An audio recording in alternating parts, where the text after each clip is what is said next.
अस्सलामुअलैकुम, कैसे हैं? उम्मीद है अच्छे होंगे। यहाँ पे बात करते हैं शिबा इनू के बारे में, अपडेट लेते हैं आज का दिन कैसा रहा शिबा इनू का, ग्राफ का जायजा लेंगे, साथ करेंगे बिटकॉइन की बात, एथेरियम की कुछ आल्ट कॉइन्स के बारे में भी अपडेट लेते हैं। तो सबसे पहले आप लोगों ने वीडियो को लाइक कर देना है एंड सब्सक्राइब द चैनल। बहुत सारे लोग बगैर सब्सक्राइब के चैनल को देखते हैं। साथ आप लोगों ने टेलीग्राम ग्रुप भी ज्वाइन कर लेना, फ्री ऑफ कास्ट है, कोई फ़ी नहीं है। तो अगर कोई बंदा आपको मेरी फेक आईडी से रब्ता करता है, मैसेज करता है, तो प्लीज़ उसको अवॉइड कीजिएगा, ब्लॉक कर दीजिएगा। मैं कभी भी आपसे फ़ी की डिमांड नहीं करूँगा। तो प्लीज़ ये चीज़ आप लोगों ने ध्यान में रखनी है। क्रिप्टो में बहुत स्कैम्स होते हैं, अपनी आईडी पासवर्ड हर तरह की चीज़ें जो क्रिप्टो के रिलेटेड हैं प्लीज़ सिक्योर रखिएगा। यहाँ पे बहुत स्कैम्स होते हैं, तो ये चीज़ आप लोगों ने जहन में रखनी है। तो यहाँ पे सबसे पहले मैं आप लोगों को ये चीज़ बताऊँ कि कल मैंने वीडियो के अंदर आप लोगों को अपडेट किया था, क्रिप्टो की सारी डिटेल बताई थी, जो एनालिसिस किया था, अपडेट दी थी आपको बिटकॉइन की, एथेरियम की, शिबा इनू की। तो आप लोगों को समझ में आई होगी या नहीं आई होगी, लेकिन रात को जब अचानक डंप आया तो फिर आपको यकीन आया होगा कि सच में ऐसा ही हुआ है जैसा मैंने कहा था।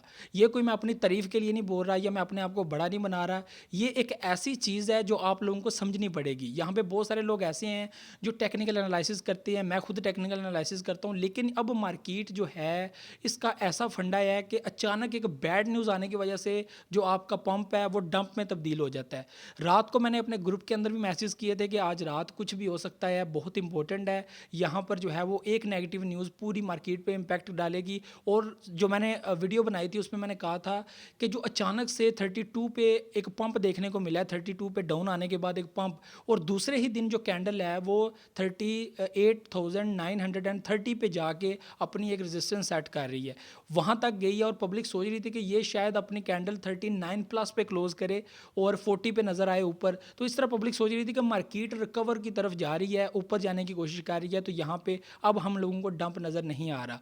लेकिन मैंने आप लोगों को ये चीज़ कही थी कि जो अचानक से पंप आने वाली चीज़ होती है वो डंप भी आ जाती है। तो इसलिए आप लोगों ने इस चीज़ का ध्यान रखना है और यहाँ पे लॉन्ग एंड शॉर्ट्स को अवॉइड करना है।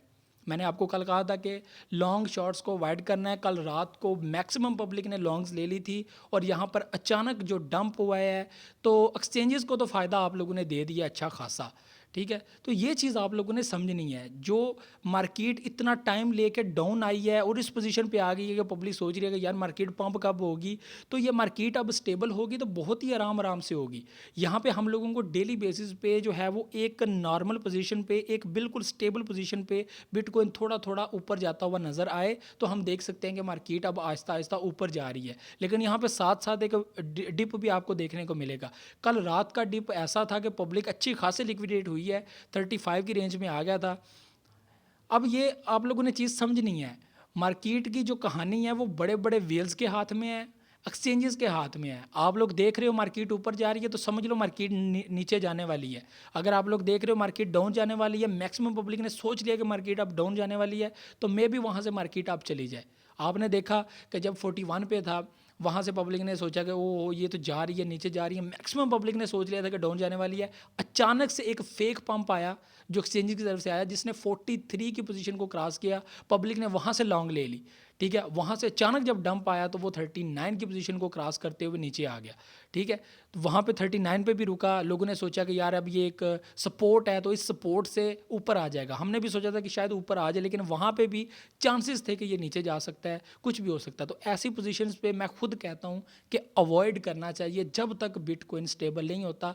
एंट्री लेने से ग्रेज करना चाहिए, खासकर फ्यूचर के अंदर। आज की अगर बात की जाए तो फिलहाल 35 की रेंज पे है बिटकॉइन, ठीक है। आप लोगों को समझ तो आ गई होगी कि ये चीज़ें बहुत ही, अब ये बिटकॉइन ना आहिस्ता आहिस्ता स्टेबल होगा, अप डाउन फिर अप फिर अप डाउन, इस तरह की पोजीशंस होंगी। जब ऊपर जाना होगा तो फिर तो ऊपर वेल्स लेकर आएंगे, लेकिन अचानक से ऊपर लेके नहीं आएंगे। अगर अचानक से जाएगा अचानक से डाउन भी आएगा, ठीक है। तो ये चीज़ें आप लोगों ने समझनी है। यहाँ पर अगर शिबा इनू की बात की जाए तो शिबा इनू भी कल रात से अच्छी खासी पोजीशन पे है। यहाँ पर 2 की रेंज में दोबारा आया डंप के बाद। तो यहाँ पे अगर हम लोगों को एक पंप दोबारा देखने को मिलता है तो हम लोगों को दोबारा 22-23 पे आ सकते हैं। यहाँ पे आप लोग डेली ट्रेड्स लगाना मत भूलिएगा, क्योंकि यहाँ पर जो है वो स्पॉट के अंदर, ना कि दूसरे के अंदर को, जैसे ही 19 20 की पोजीशन में आता है, तो यहाँ पे आप लोग एक एंट्री ले सकते हैं।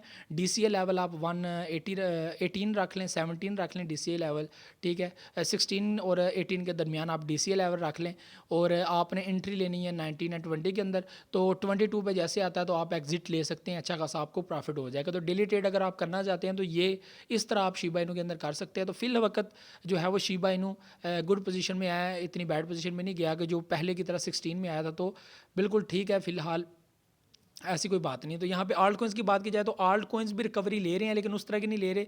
यहाँ पे थोड़ी सी रिकवरी देखने को मिली है। आल्ट कोइंस बहुत ज़्यादा डाउन है और ये बहुत ज़्यादा अप भी होंगे, लेकिन बिटकॉइन का स्टेबल होना बहुत ज़रूरी है। एथेरियम की बात की जाए तो एथेरियम 100 डाउन आया है, कल ऊपर गया था और यहाँ पे नज़र आ रहा था कि 26 से 27 तक भी जा सकता है, लेकिन यहाँ पर 1 to 200 डाउन आया है, 24 की रेंज में है, तो थोड़ा सा डाउन आया है। तो ये चीज़ें आपको देखने को मिलेंगी आगे। तो यहाँ पे आप लोगों को ये चीज़ कहूँगा कि प्लीज़ मार्केट में इस वक्त जो है वो पोजीशन बिल्कुल ठीक नहीं है, तो अवॉइड करें फ्यूचर ट्रेडिंग को। स्पॉट के अंदर करना चाहते हैं तो कोइन जैसे मार्केट डाउन आती है तो एक अच्छा कोइन पकड़ें, उसके अंदर एंट्री लें, मैटिक ले लें। उसके अलावा और भी कोइंस हैं, आडा है वो भी अच्छी खासी रेंज में है, 0.9 पे जाता है, वहाँ पे एंट्री ले सकते हैं, 1 पे आए सेल कर दें, छोटी छोटी ट्रेड लें, छोटी छोटी प्रॉफिट बुक करें, तो आप अच्छा खासा इसमें से प्रॉफिट बना सकते हैं अगर प्रॉफिट बनाने वाले हों तो। ये चीज़ें आपको बताने का मतलब ये होता है कि प्लीज़ अपने आप को मैच्योर करें, इन्फॉर्मेशन ज़्यादा से ज़्यादा इकट्ठी किया करें। कल रात को बड़े बड़े चैनल्स लिक्विडेट हुए हैं, उन्होंने जो है वो ट्रेड्स लगाई हुई थी लॉन्ग की, लेकिन मैं यहाँ पे अब देख रहा था कि यार होता क्या है, क्योंकि अब मैंने भी तो एनालिसिस एक किया हुआ था, मेरा भी गलत साबित हो सकता था, वो ठीक हो सकते थे, लेकिन मेरा एक अंदाज़ा था जो सही साबित हो गया कल रात को।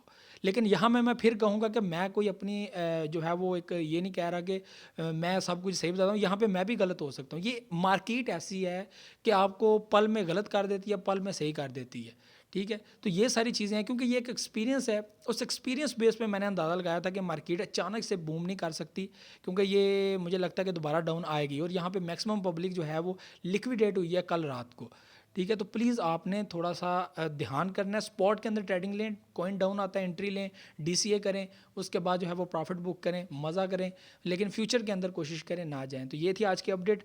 बाकी अच्छे आल्ट कोइंस को पिक करें इस क्रश के अंदर। अगर आप न्यू हैं तो अच्छे कोइंस के अंदर एंट्री लें, like Matic, Luna, Sol, Dot, बहुत अच्छी रेंज में आपको मिल रहे हैं, हारमोनी, ठीक है, तो अच्छी रेंज में आपको मिल रहे हैं, ठीक है। रोज़ है, ठीक है, वो भी ब्लॉकचेन प्रोजेक्ट है। उसके बाद गाला है, UFO आपको मैंने पिछले दिन में बताया था। उसके अलावा BNB है, ये भी लॉन्ग टर्म प्रोजेक्ट है। ये अगर आप लेना चाहते हैं तो मैं कहूँगा कि BNB बेस्ट एक्सचेंज प्रोजेक्ट है, तो इसको आप पिक करें। उसके अलावा कौन से प्रोजेक्ट हैं, उसके बाद भी काफ़ी प्रोजेक्ट हैं, लेकिन मैटिक वन बेस्ट है, ये बहुत आगे जाएगा, इसको पकड़ें। तो ये थी आज की वीडियो को लाइक शेयर कमेंट लाजमी कीजिएगा, अपना फीडबैक लाजमी दीजिएगा, दुआओं में याद रखिएगा, अपना बहुत सारा ख्याल रखिएगा। और यार टेलीग्राम ग्रुप ज़रूर ज्वाइन करें, वहाँ पे जो है वो ग्रुप नहीं चैनल है, ठीक है। तो ग्रुप भी है लेकिन ग्रुप मैं अब नहीं यूज़ करता, चैनल चलाता हूँ वहाँ पर, तो वो आप ज़रूर ज्वाइन करें, ठीक है। Link in description. मुझे तो इजाज़त, अल्लाह हाफिज़ नासिर।